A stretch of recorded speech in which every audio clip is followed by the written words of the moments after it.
Hey, everybody. Good morning. Good morning. Good morning. I hope everybody comes to the right one. I accidentally scheduled two for the same exact time slot.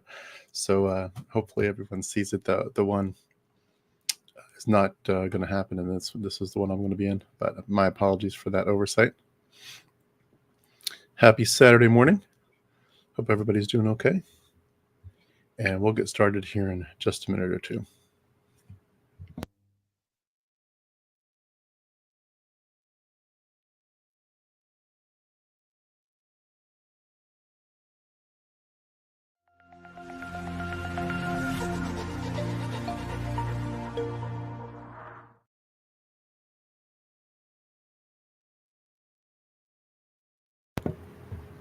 So good morning, everybody.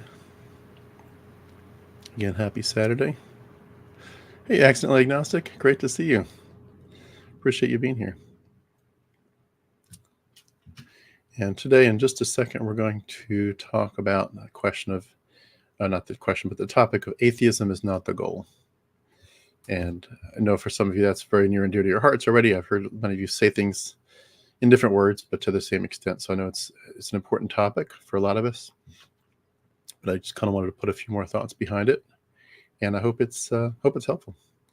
So great to see you, Accident Agnostic, and Donovan. Great to see you. Thank you so much. Anne-Marie, great to see you. Thank you so much for joining me today. So this one won't be probably as long as others, but this will be very much interactive. So if there's any comments that come in, I want to take some time to read them off. And Steve, great to see you. Thank you so much for joining us. So atheism is not the goal. So I do want to have a real conversation today. I'd love to hear your thoughts on this, but just get right in to the topic. We've been through the ringer.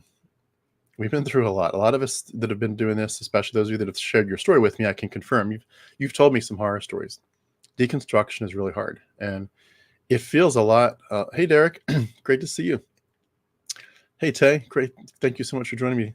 And again, for anyone that was accidentally in the wrong live stream because I had two scheduled at the same time, I apologize. That was my mistake. But thanks for joining this one. If you had to flip at the last minute, deconstruction, I think of it sort of like standing on the wreckage of a house that you built with your own hands, and you realize that the foundation was always cracked.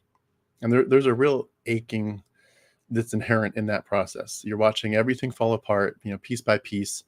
And despite all of the pain, there's kind of a relief, like a sense of release. You've been suffocating in a tightly sealed room for years, and the first breath of fresh air can feel like your real salvation. But I think that breath of fresh air, no matter how freeing it is just the start. And I think that's sort of what I want to talk about today. What comes next? What happens after the doctrines, the rituals, or the prayers, the certainties? What happens when they all crumble to dust? What does life look like after Christianity no longer holds you captive? And it's easy to look at atheism and think, at least for some of us, this is it. This is the finish line. This is freedom. It feels like you're shaking off the chains that bound you for so many years of cognitive dissonance. No more needing to defend things like eternal damnation or trying to reconcile an all-powerful, all-loving God with the suffering that we see around us. No more guilt, no more shame, no more constant fear of hellfire, looking at your heels, as it were. But as liberating as atheism might seem, and I'm very much an atheist, but as liberating as atheism might seem, I don't think we need to ever say to ourselves, that's the goal. And honestly, it really shouldn't be. We are not walking this path of deconstruction to trade one dogma for another. We're not escaping one cage to lock ourselves into a new one. And I think atheism, when it's treated as the ultimate truth, as like the final answer, can, for some people, become just as rigid, just as unyielding as the very thing that we left behind. We don't want to do that. That's part of fundamentalism. You can be a Christian fundamentalist and then deconstruct and deconvert and become an atheist fundamentalist. That's not the goal.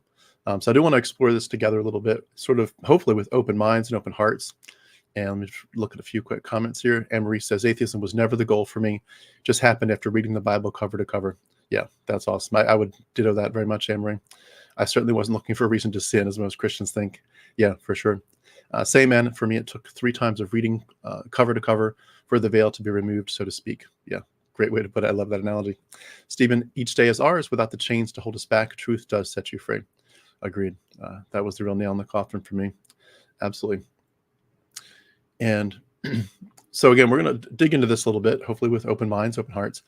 Why atheism is not the goal of deconstruction, and why remaining open to the mystery of life is to me far more essential than just jumping to any definitive conclusion and saying, I am done thinking through this. Like, I know that I know that I know that this is the answer. That's what we came from. There's this allure of certainty, even in atheism. I mean, you remember what it felt like in Christianity, right? That certainty. There was this security in just knowing, or at least in believing that I knew all the answers, or at least I have them in this book.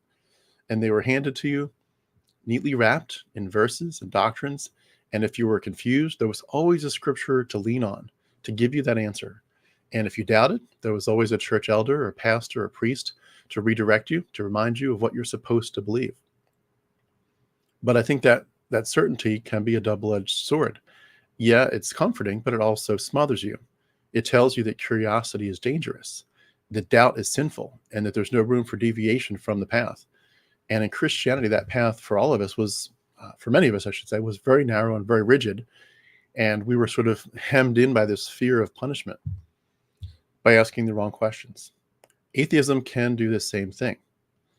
You know, once we step away from faith, it's tempting to replace that certainty that we had with a different kind of certainty, one that says there's no God, period. There's no higher power. There's nothing spiritual. The universe is just this cold, empty void, and we're all alone in it. And in a way, that feels empowering. We're no longer beholden to this spiritual, supernatural being that's, you know, narcissistic, and, you know, whatever his whim is, you know, today, that's what we have to bow to, and we have to take care of his jealousy issue.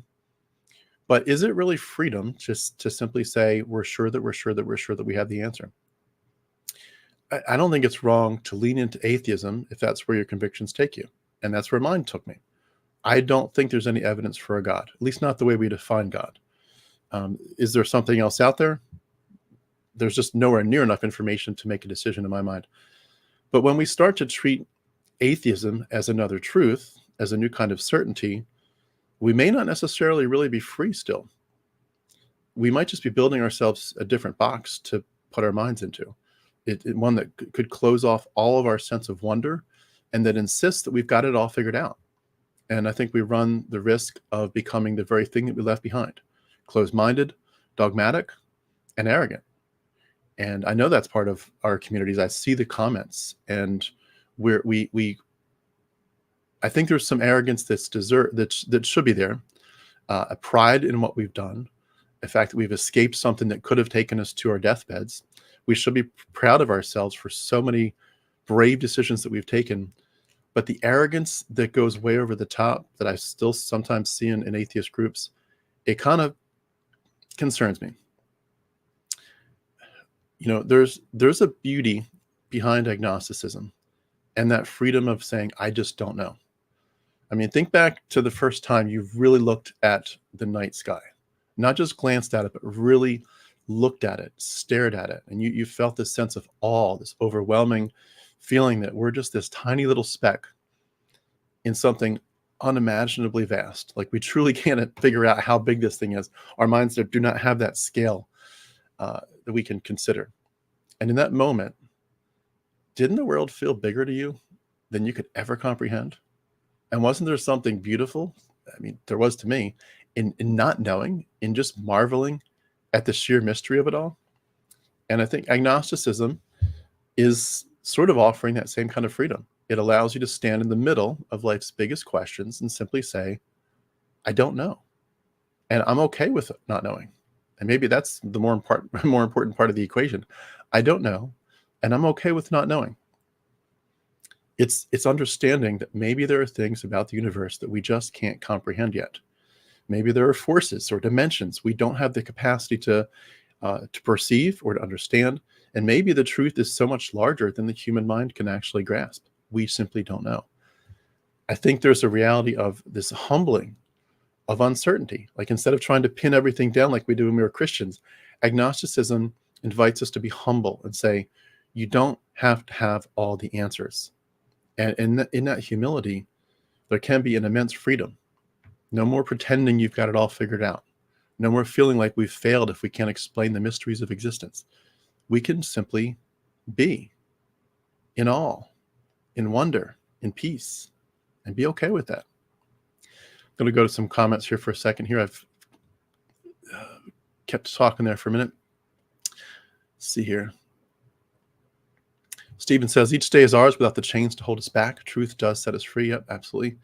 And see, Angel says, I never thought in a million years I would ever be an atheist after growing up in church. Here I am. Angel, we're so glad you've escaped. We're so glad you've escaped. We're so glad you're here. We appreciate your being part of the community. Susanna's here. Hey, Scotland representing. Hey there. Big hello to all wherever you are. Thank you so much, Susanna. You found a safe place to land here, Angel. Absolutely. Stephen Bowling, good morning, Susanna. Exactly, Tim, good point. We need to have faith in ourselves. And exactly, I would agree with that. Faith in ourselves, at least our faith in our own intuition, and letting our journey be acceptable to wherever we think it should go, not to where doctrine takes us. Good, valid point. I never wanted to be an atheist. It all happened in the span of 2 years. After researching history and listening to podcasts, I wanted to learn more. Absolutely. Yep, we are absolutely growing in numbers. Mehdi al-Islam, I am an ex-Muslim atheist from Pakistan. Mehdi, very great to see you here. Please, I don't know the status in your country. If you're still there, please certainly be careful and do whatever you need to just protect yourself. If you are at a spot where you are able to tell your story freely and comment on live streams like this, please do reach out to me on Facebook. My handle is @HarmonicTim. And I'd love to touch base with you and see if you want to share your story, but please do what's best for your safety. I think about the idea of wonder as opposed to walls. You know, when we were studying to be pastors, everything was alliteration. You know, you have to have 3 points in a poem and then a prayer, but your 3 points have to alliterate. But, you know, wonder, not walls. When we become too confident in our atheism, I think we're building walls yet again. Walls that might keep out the unknown, the mystical, even the ineffable. If you can imagine using that word again, go used to using Christianity. But what if we allowed ourselves to stay open? What if we didn't need to shut ourselves off from the possibility that the universe might surprise us someday? I mean, the universe is constantly revealing new mysteries. I mean, I think about quantum physics, which, you know, I don't understand the first thing about it in one sense, but I know that there's some amazing things that they kind of dumb down for the layperson, and I appreciate that they do that. But it shows us that reality is far stranger than we ever imagined. I mean, imagine like entanglement, where particles can exist in 2 places at once, and time that bends and warps depending on speed and gravity. I mean, that's just the science part of it. That's not the mystical part of it. But there's so much we don't know. So why are we so intent on closing the door on wonder? And that's where I think agnosticism can thrive and be a good reminder to us to be in that place of tension, that it's not about being wishy-washy or indecisive. It's about standing in the space between certainty and mystery and saying, I'm okay here. I'm not afraid of the unknown. And we don't need to go to the God of the gaps kind of stuff. I'm okay. I'm okay being in the middle. So if atheism isn't the goal, is there some sense in which we could argue what is a good goal to have? I think what we're striving for when we deconstruct, instead of exchanging one rigid system for another, is number one, autonomy. I mean, the real goal to me of deconstruction is autonomy. It's about reclaiming the right to think for yourself, to explore, to question, without the pressure to conform to a certain narrative, whether it's Christian or atheist or otherwise.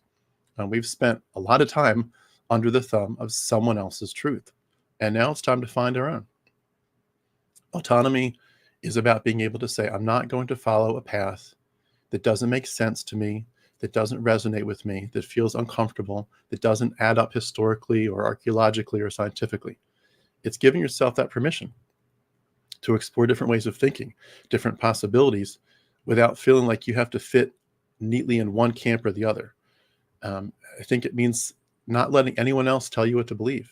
No one else can say, you must believe this or else you're going to be damned. Getting past that is such a critical and often brave step for so many of us. I think another goal would be to say, I want to sort of be okay with living in the unknown.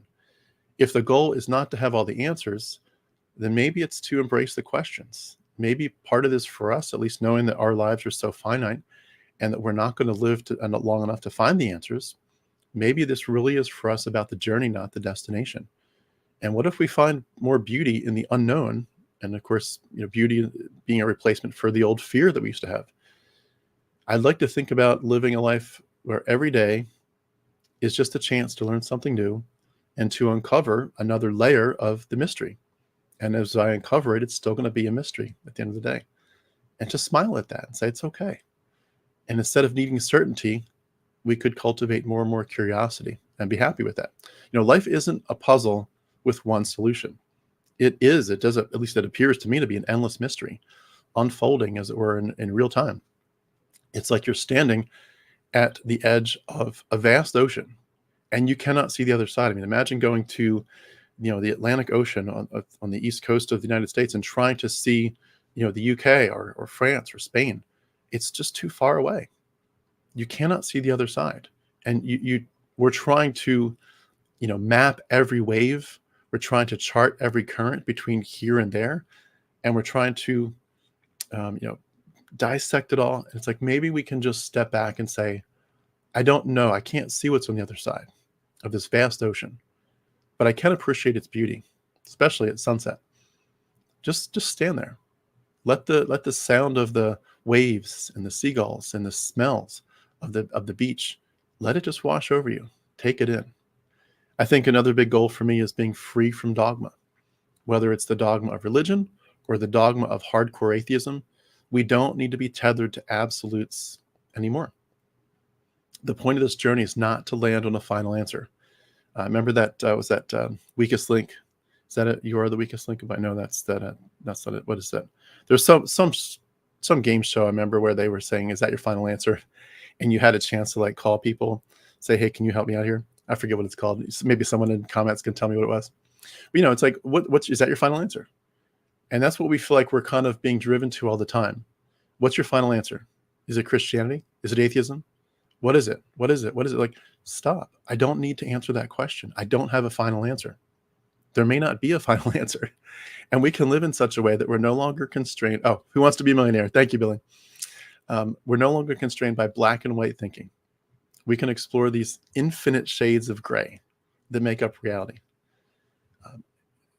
Let me just read a few quick comments here, then I'll get on to my next thoughts here.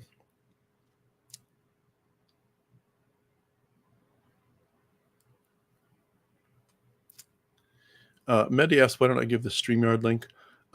This one is not going to be where I'm bringing people in, but I do have several I do every month where I bring people in. The one tonight at 7 p.m. Eastern. I know if you're in Pakistan, that's probably way too late for you. But I'm doing a deconversion poetry slam. There'll be a link for that. And you can sign up for that, or you can just jump in and the last minute. I'll have that link there. I also am trying to do on many Saturday nights, not all of them, but on many Saturday nights, I'm trying to do an open mic, and that will have the StreamYard link. This is going to be more of a monologue script where the chats become the back and forth, but I'm not going to bring people in on video every single time. But thanks for asking. Angel says, now as an atheist, I feel there is a world of possibilities for me. Yes, absolutely. As an atheist, my goal is to remain open to new evidence always. Believers constantly accuse me of being closed-minded and dogmatic because they can convince me to believe what they do, because they can't convince me to believe what they do. Are they right? Yeah, you being closed-minded is not the same thing as what they're saying, and I completely agree with your stance to remain open to new evidence. But just because you can be dogmatic, we're not saying dogmatism is always wrong. I will be absolutely firmly dogmatic that Yahweh is not God and Jesus is not God and the Bible is not from a divine source. What we're saying is we want to go where the evidence leads. That's all. And so as long as we're open-minded and going where the evidence leads, I think we're on a good path. I have the answer. We're inside a marble hanging on a cat's collar, like the ending of Men in Black. I love that. Yeah. What was that? What was the name of that? The universe is on Orion's belt. Is that what it was? Great movie. We meet every Sunday at 6 p.m. I love that. Billy Manilli, hardest thing for me as an ex-Christian is trying to get over all of the time I invested in it and the opportunities I passed on. Yeah, agreed, Billy. That is really, really a tough one to wrap your mind around in your heart. Susanna says, yes, Angel, it's a whole new world. A world I never knew existed or imagined as I was locked in the Christian worldview Bible prison box. Yeah, very sad to think about. I think truth has been burned, but would a real God allow that if he really wanted to make himself known to all? Yeah, agreed. And Tay, that's a great point too. That from my story, that was one of the very first things that was part of my deconstruction. It was an early seed that I did not entertain and should have, but I was talking to a guy that claims, he was an older gentleman in his near retirement years, a good friend of mine.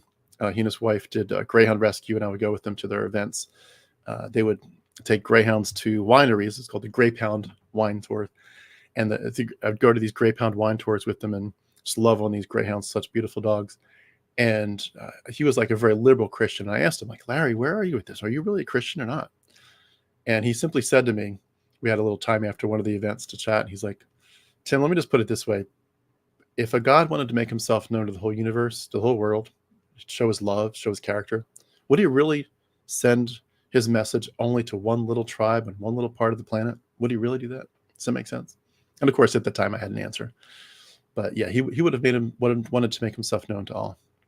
Absolutely. Well said. Truth is everywhere. We only have to seek, figure out what you want or need in life, explore it, teach other people what you have learned. That's the beauty of information. It's universal. Yeah, who wants to be a millionaire? Thanks again, Billy. Instead of fear of the unknown, there is true peace in not knowing that is okay. Absolutely. I'm glad you said that. I don't know what I am right now, honestly, and I'm learning that I don't actually need to know. Truth is universal, and my journey is constantly evolving. Yeah, agreed, 100%. Billy, so true. Missed opportunities because we thought we wouldn't hit the age we are due to the rapture imminent. Yeah, we were so focused on these things that, are we going to die and face the Lord soon? He's going to come back soon. We couldn't live in the moment and enjoy our lives. Absolutely. Hey, John, great to see you.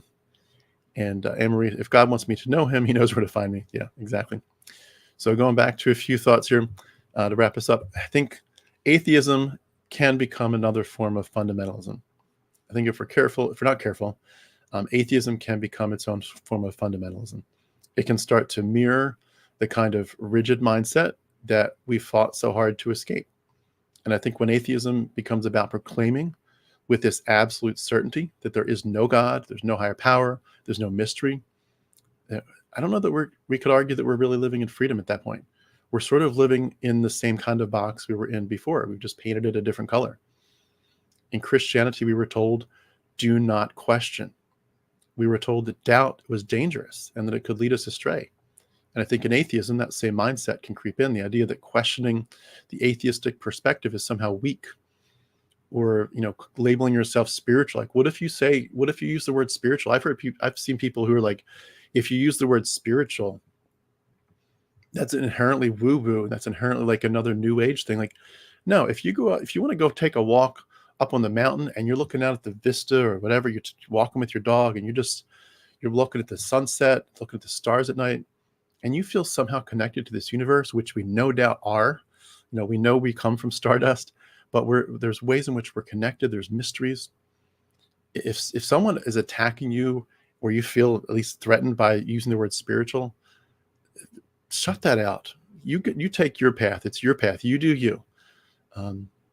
The idea that questioning the atheistic perspective is weak, or that being open to possibilities is naive, is wrong. In my opinion, the truth is we don't have to shut the door on curiosity. We don't have to be quick to dismiss what we don't understand. This is like dogma in different clothes. Fundamentalism, whether it's religious or atheistic, thrives on certainty. It tells you there's only one way to see the world, one correct perspective, and everything else is false. And it thrives on this need for control over the narrative, control over even the words you use, like spiritual. Don't use that word. We're atheists. We don't call ourselves spiritual. Just shut that out. You can use whatever words you want to. I've heard people say they're offended that I use the word bless. I say I want to bless my community. So what if we used to use the word bless when we were Christians? So what? I can use the word bless with my loved ones, my children. I want to bless. We use the expression we use is I want to bless your socks off. I don't know if I heard that or came up with that, but I've used that for 10 years with the kids. I want to bless your socks off. I'm not a Christian, but I'm going to be quite fine with using the word blessing. Don't let other people control your vocabulary. This idea that I need to control the narrative, control you, control the unknown. No, life is not something that can be controlled. It's wild. It's unpredictable. It's not going to fit into our little boxes. And the arrogance of certainty, like when we claim to know for sure there is no God, I'm sure of it. And there's no way that there's nothing else that I can learn. Like, you remember that Ken Ham and Bill Nye debate? A lot of us were very horrified when the CNN anchor who was doing the moderating asked Ken Ham, Bill Nye, what would change your position? And Bill Nye said, evidence. If there's more evidence, I'll change my perspective. I just don't see it right now. But if there's evidence, let's talk about it. Let's look at it. If the evidence is good, I will go where the evidence leads. What did Ken Ham say? Mr. Ham, what would you do? What would convince you to change your position? He said, absolutely nothing. We're trying to get away from that.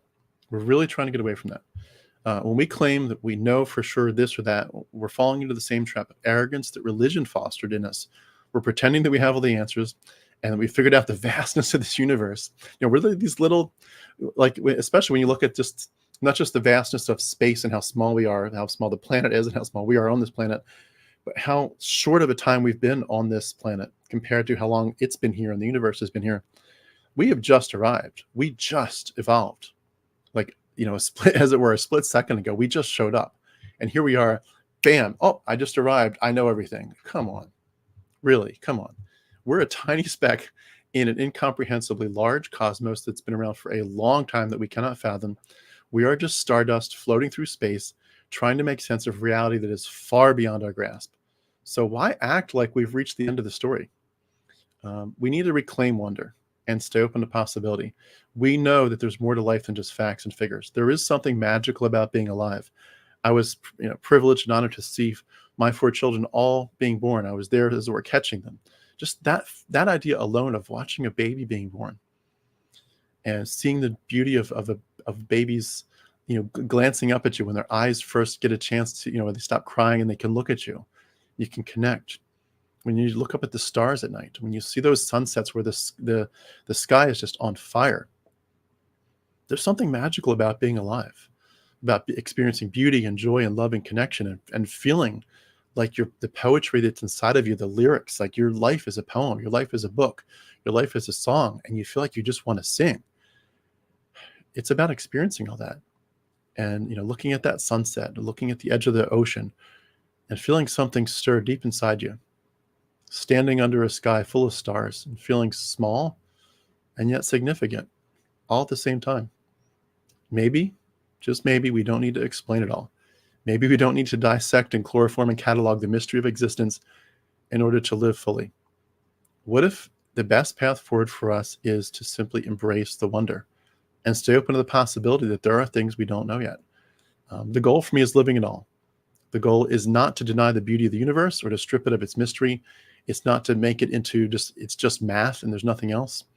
It is math. It's a lot of math and it's overwhelming math, but it's not just that. And we can stand in awe of all these questions, just like we did when we were kids. I mean, a lot of this is returning to childhood. We were taught to box everything in with definitions and dogma. When we look at the world with wide eyes and a full heart, knowing that we may never have the answers, and we can be perfectly okay with that. That to me is a good goal. Again, curiosity, not conclusions. Instead of treating atheism as the conclusion of our journey, what if we treat it as just another step? It's a stepping stone. I've said before that, to me, if you look at this as train stops and you start sort of as a child and then you move on to Christianity for a while and all the train stops are versions of Christianity, that eventually for me you get to agnosticism and that's like the next to last stop before atheism. But I think I'd still want to rephrase that, as it were, and sort of clarify that I don't necessarily know that if by atheism we mean that there's no way that there's a mystery left to uncover. I think that's the wrong goal.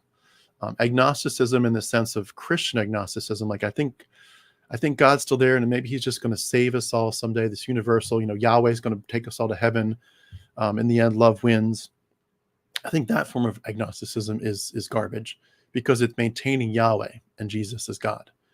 But if you're just maintaining a generic agnosticism where you've truly deconstructed Christianity and you still find mystery in the universe, I think that's awesome.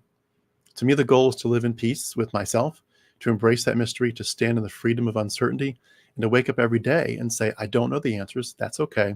I'm still here. I'm still exploring. I'm still alive in this beautiful, unpredictable universe. And that's more than enough. So I'm going to read a few last comments here, but I just want to say thank you so much for listening, letting me kind of share this. This is going to be a shorter live stream, but I hope this in some way takes a little bit of the burden off of you. If you have ever felt pressure from me to label yourself an atheist, please accept my apology. I do not want to be forcing anyone to call themselves an atheist just because I do. And, we're in this together, all of us, you and me. We're learning to let go of the need for certainty and to embrace the all. And, maybe that's the real freedom we've been searching for all along. So I'm going to wrap up with a few quick comments here, and then we'll call it a day. Again, this will be a short one, but please do jump in later today at 7 o'clock. And let me actually, before I read the comments, let me get the link for the Poetry Slam for anyone that's on the fence and wants to join us tonight. I would love to have you. 1 second. So this is the Google Sheet sign up. Please do feel free to sign up there if you have some poetry you'd like to read. So going back to the comments here to wrap us up here. Tay says, I prayed so hard to make himself known because of fear of denying him, etc. Yeah, it's a good way to put it. We pray so hard. We say, God, please show up. Please answer. If you're there, I need to know. And I think for a lot of us, that's kind of the last straw when we realize he's just, despite our best efforts and our best requests, he's just not showing up. And we begin to think, maybe, just maybe, I'm talking to myself. Yes, your journey is your journey. Don't let others control how you walk. Agreed. I love the phrase, bless your socks off. It kind of seems like a Southern thing too. I'm from Philly, so I'm not really truly Southern, but I've lived in Atlanta for a while. So, it's like, oh, bless your little heart. Who knows? Maybe it's the Southern part of me coming out. Emmanuel says, I had a woman at work tell me she was a witch, and I fight my inner self of saying that's bullshit. And I listened, she's awesome, and that caught me off guard, but I didn't want to demean her. Yeah, that's an interesting question. I've seen some people deconstruct, deconvert, and they go into witchcraft. I don't know quite how to wrap my mind around that yet. I will say I'm confused too in many ways. I think there's some issues there, but at the same time, I'm not going to judge somebody's path. In the ultimate sense, if they find that the truest freedom for them is that, then it's okay. In fact, I've got someone I'm trying to interview soon that's actually in that boat where she did take that exact route.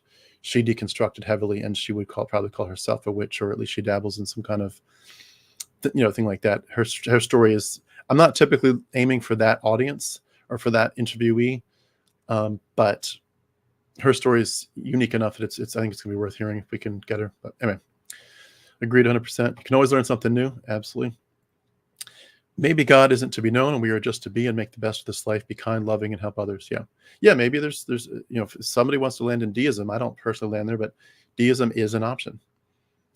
I think the big thing though is to say, is it possible that Yahweh is that deist God? That's where we have to say no. The evidence strongly leads against Yahweh and Jesus being that God. Kristen, it's the same as the shoes analogy. You ain't wearing mine, so you can't tell me what to think. Yeah. Carol, is this right about typology and Caesar's Messiah? I can't escape this realization. It's hitting me in the face. One thing. See, Carol, I've studied some of Caesar's Messiah. I have not gone deep enough to know for sure what I think about it. I would say it's fascinating. It's interesting. In one sense, it doesn't really matter where they, copied the stories from. Did Jesus get copied from those stories that he talks about? Dr. Dennis MacDonald talks, of course, a lot about the typology or the mimesis from Homer's Odyssey.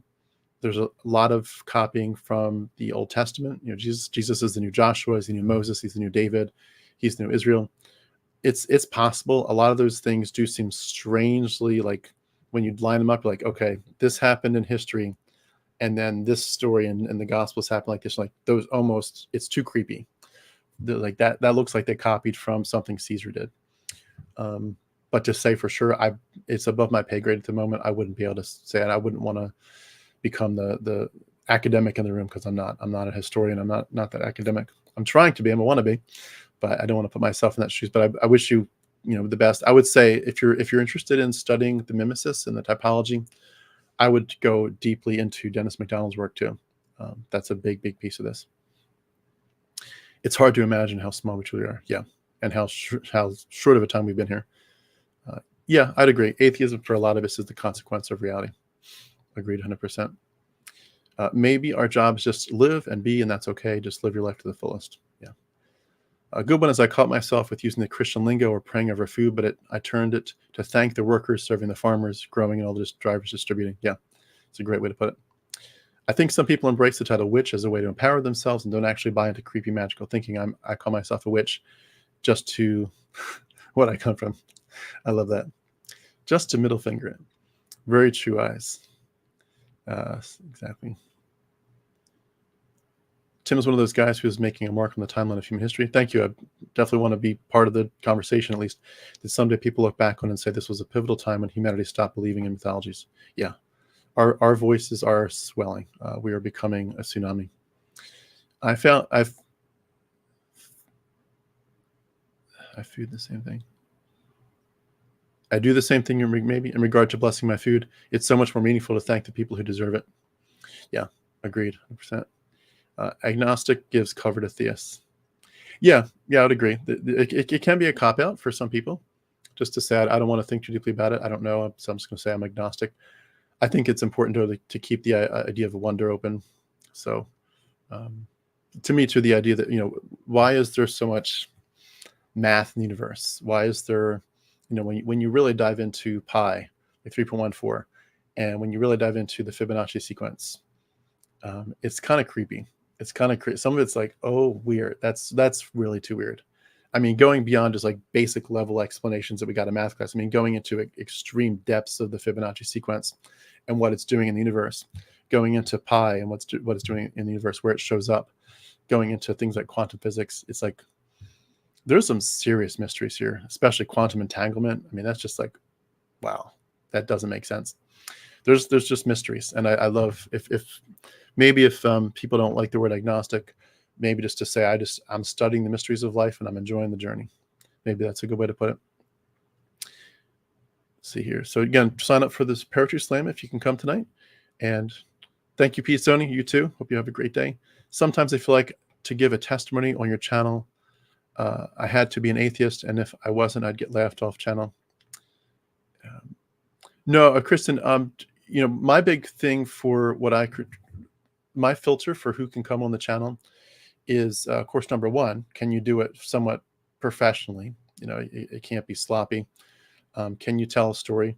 Can you keep going? Can you tell your story well? Can you tell all the little timeline pieces of it? Can you summarize it and say, I did this, I did this, I did this, and as I was going through this, this is what I was learning and this is what was changing. Can you tell it with power? Can you summarize things, and can you bring us to a conclusion? Can you keep the audience's attention?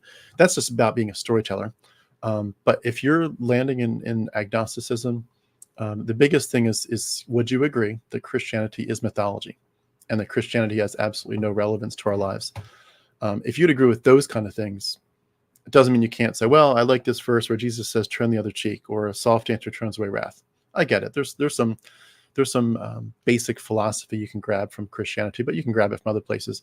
But as long as you would agree Christianity is mythology, and it's ultimately that its worldview claims are irrelevant to our lives, you're definitely a candidate for an interview. Feel free to reach out to me. We can continue that conversation. My Facebook personal page is @HarmonicTim. Add me as a friend there if you haven't already, and reach out to me on Messenger. We'll chat about it.